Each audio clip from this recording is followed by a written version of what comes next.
Perché quando prendi l'1,5, l'1,8, il 2,2, guardate che i dati hanno picchi diversi, ma mediamente stanno così su tutto il Veneto, cioè questa cosa ci interroga. Vogliamo candidarci alla marginalità e alla chiusura identitaria? Allora me ne stavo dentro Rifondazione, avevo anche la sicurezza del mio simbolo, che me frega. Io invece voglio provare a portare il mio contributo alla costruzione di un progetto autonomo, perché credo che ci sia lo spazio politico e culturale in questo paese. Lo dobbiamo occupare. E il problema nostro non è quello di entrare nel PD, tutt'altro, perché il PD ha scelto una strada diversa. È quello di ricostruire il profilo di una soggettività politica, e per fare questo serve, ripeto, una proposta programmatica, una proposta politica, una proposta culturale e anche una proposta organizzativa.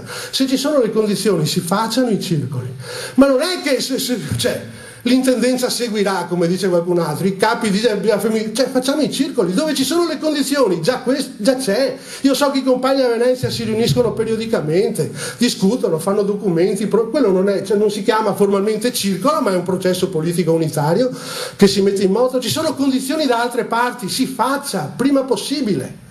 Non costruiamo la precipitazione organizzativa nel partitino dell'1,8%, perché se io devo riappassionare il lavoro disperso, la precarietà sistemica, che è insieme condizione soggettiva e condizione sociale generale, lo faccio non perché presento il pacchetto preconfezionato, ma perché mi rendo attraversabile da queste soggettività plurali e sono di conseguenza in grado di costruire assieme a loro, non di proporre loro, di costruire assieme a loro una casa accogliente, una casa comune che è fatta di salvaguardia dei beni comuni, di costruzione, scusate il bisticcio, di luoghi comuni che siano in grado, rispetto alla comunità di destino, finisco su questo, nell'ambito della quale la Lega vince la destra, una comunità solidale che è in grado di riscrivere i profili del welfare.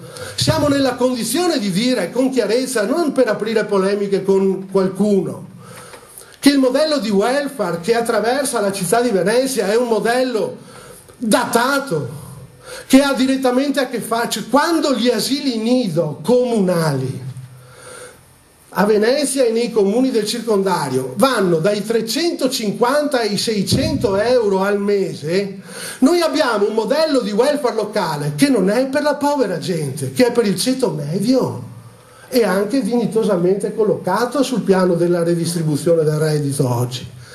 Quel modello sociale è un modello che appassiona gli operai della città quando non hanno i soldi per avere un asilo a 500 euro al mese, oppure rischia di appassionarli di più la proposta della Lega che dice o della destra assegno ad personam dei 200 euro e povera Angé, che è il modello delle badanti. Cioè noi non possiamo litigare sulla questione razzisti, non razzisti, le donne italiane, ci sono 80.000 badanti in Veneto, perché? Perché abbiamo privatizzato lo Stato sociale, perché l'assistenza agli anziani è stata privatizzata alle famiglie, appaltata alle famiglie. E perché non riusciamo a vederla sul piano della sinistra, della cultura politica in termini bidirezionali? Cosa significano 80.000 badanti in Veneto?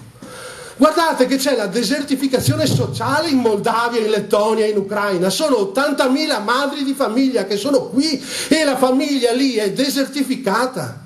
E ci sono disastri sociali, drammi sociali. Allora una sinistra che non recupera una visione internazionale dei processi del lavoro è una sinistra che merita di morire. E io penso che a differenza degli anni 70 noi non ce la caviamo con la difesa tout court, finisco davvero su questo, con la difesa tout court di ciò che eravamo. Per quanto tempo ancora la CGIL regge non firmando gli accordi? Con questo non voglio dire che li deve firmare, tutt'altro.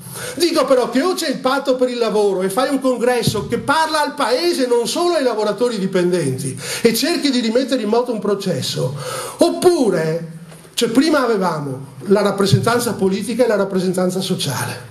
C'era il grande PC, la sinistra extraparlamentare, tutti, no?